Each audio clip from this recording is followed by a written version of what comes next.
Hello everyone, how are you all? I hope you guys are doing well. Start करेंगे अपना आज का session. So the first question is the variable that is manipulated is known as. वो variable जिसको manipulate किया जाता है वो क्या कहलाता है? आपका डिपेंडेंट वेरिएबल कहलाता है, कंट्रोल वेरिएबल कहलाता है, इंडिपेंडेंट वेरिएबल कहलाता है या फिर कंफाउंडिंग वेरिएबल कहलाता है। And the right answer goes with option number 3। Next is, अब यहाँ पर हमारे क्वेश्चन नंबर 11 to 15 जो है पैसेज बेस्ड क्वेश्चन है। तो सबसे पहले हम क्वेश्चंस को रीड करेंगे, फिर पैसेज रीड करके आंसर मार्क करेंगे। सो जो क्वेश्चन है, who can be India's launch pad for an integrated Asian market as per the passage? South west Asia, Thailand, Singapore या फिर Myanmar. Next is the areas of collaboration between India and Asians are fintech, Aadhaar, e-commerce, digital backwardness, trilateral highways, fourth industrial revolution. Next is the commitment of ASEAN with India is offer political platforms, more and more dialogues, improving transport links, hold leadership summits. What is needed to encourage tourism between India and ASEAN? Waterways, innovations, air links, startups. And the last question, what prompted Singapore to opt for stronger ties with India? Historical past, end of Cold War, geopolitical equations या फिर economic liberalization in India। तो अब हम passage read करके और answer को mark करेंगे। सो देखिए पैसेज में first line start with Singapore. So Singapore has long advocated for India to take up its role as an integral part of the region. It's gratifying to see how Asian-India relations have grown during the past 25 years. In 1991, when the Cold War ended and India began its economic liberalization, Singapore saw an opportunity to deepen ties and build on its historical and cultural links with the Asian region. Singapore pushed for India to become a full Asian dialogue partner in 1995 and joined the EAS in 1995, and since then Asian-India ties have strengthened. All in all, around 30 platforms for cooperation exist, including 7 ministerial dialogues and the annual Leader Summit. However, there is scope for more and it is a must. For instance, there are tremendous opportunities in enhancing physical and digital connectivity between India and ASEAN. ASEAN is committed to strengthening land, air and sea linkages with India. These linkages will enhance people flows as well as boost business investment and tourism.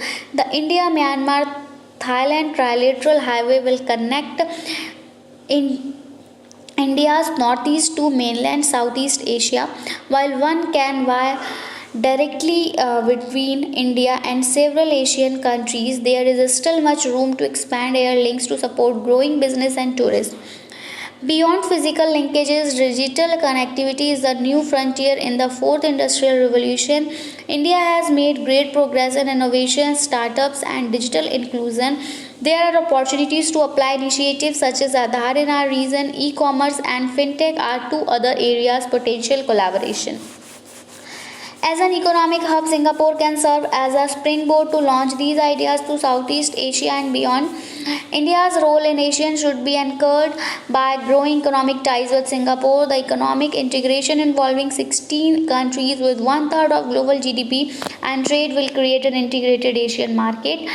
So the right answer for question number 11 goes with option number 3, that is Singapore. Question number 12, and the right answer goes with fintech, Aadhaar, e-commerce and digital backwardness. A, B, C and D, and it is here in option number 2.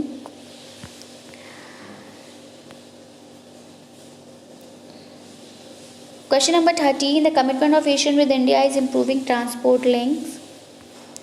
What is needed to encourage tourism between India and ASEAN? And it is here air links. And last, what prompted Singapore to offer stronger ties with India? And it is economic liberalization in India. Next question number 16 is the next term in the series 0, 1, 9, 36, 100 is.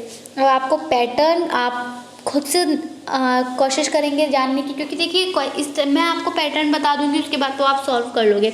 लेकिन जब हम यहाँ पर आपका exam बिल्कुल नज़दीक हैं और काफ़ी लोगों के एग्ज़ाम्स हो भी चुके होंगे।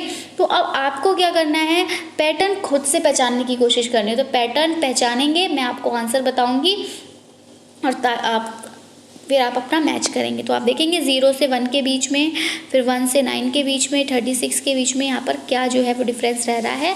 और जो आपका करेक्ट आंसर जाएगा that goes with option number 4, that is 225 आएगा 100 के बाद। नेक्स्ट है डिजिटल एरा में there is fear that classroom communication में रिजल्ट इन। जो आपका डिजिटल एरा है यहाँ पर ये डर रहता है कि जो क्लासरूम कम्युनिकेशन है वो कैसा पैसिव अडेप्टेशन हो जाएगी, वहाँ कोई अडेप्टेशन हो जाएगा, स्टिमुलेशन रहेगा या फिर ओवर स्टिमुलेशन रहेगा। So the right answer goes with over stimulation. Question number 18 है, यहाँ पर पूछा है कि under which of the condition an argument में बी वैलिड। तो आपको करेक्ट आंसर चूज करना है। स्टेटमेंट्स है कि when its conclusion and premises are true, even when it conclusion and one or more of its premises are false, only when its conclusion is true. And the right answer goes with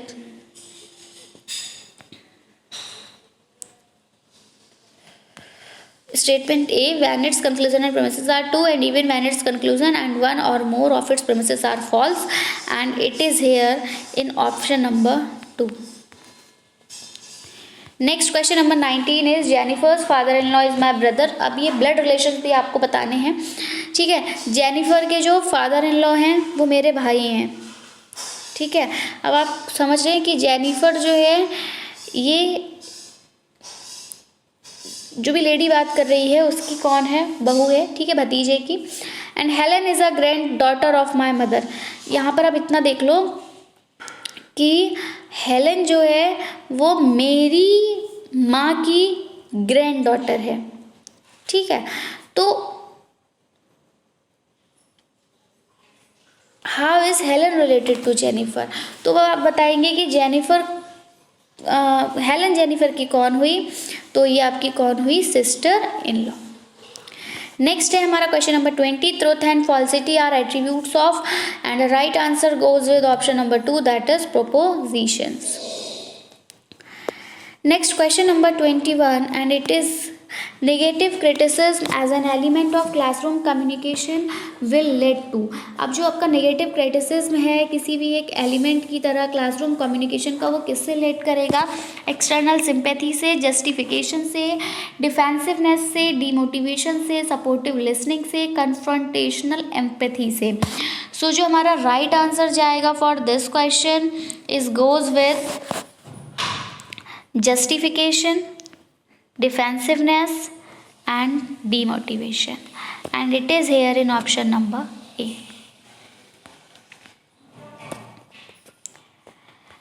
Next question number 22, the rhetorical approach in classroom communication consider teacher as। जो rhetorical approach होती है classroom communication में वो teacher को consider करती है as which agents of students, influencing, non-official, academic या फिर official, and the right answer goes with influencing agent होता है वह, ठीक है। नेक्स्ट है यहाँ पर आपको असर्शन और रीज़न दिया है। तो असर्शन में कहा है कि teacher communication is central to classroom management. जो टीचर का कम्युनिकेशन होता है वो सेंट्रल रहता है क्लासरूम मैनेजमेंट के लिए। और रीज़न में कहा है कि जो टीचर का कम्युनिकेशन बिहेवियर होता है should not be use to regulate the classroom behaviour of students, and the correct answer goes with option number 4, that A is true but R is false. ये तो सही है लेकिन ये जो है ये गलत है। नेक्स्ट क्वेश्चन नंबर 24 है, among the following there are 2 statements which can't be true together but can be false together. यहाँ बोला है कि इन दोनों 2 स्टेटमेंट्स यहाँ पर मतलब इन स्टेटमेंट से क्या होगा, 2 स्टेटमेंट्स एक साथ सही नहीं हो सकती और एक साथ फॉल्स नहीं हो सकती, बट एक कैन बी फॉल्स, मतलब एक साथ सही तो नहीं हो सकती लेकिन एक साथ गलत हो सकती है। तो आपको ऐसा कोड सिलेक्ट करना है। तो यहाँ बोला है कि ऑल पोएट्स आर ड्रीमर्स, ठीक है, या फिर no poets are dreamers, some poets are dreamers and some poets are not dreamers. तो देखो ऑल पोएट्स आर ड्रीम, बिल्कुल जो पोएट्स होते हैं, जो कवि होते हैं वो ड्रीम करते हैं बिल्कुल, तभी तो वो अपनी रचनाएं लिखते हैं, कविताएं लिखते हैं। ड्रीम नहीं करेंगे तो कविता लिख ही नहीं सकते। तो ये वाली बात तो बिल्कुल सही, जितने भी पोएट्स होते हैं वो सब ड्रीमर्स होते हैं। दूसरी बात, हमें एक ऐसा स्टेटमेंट लेनी है जो एक साथ दोनों सही ना हो लेकिन एक साथ दोनों गलत हो जाएं, ठीक है।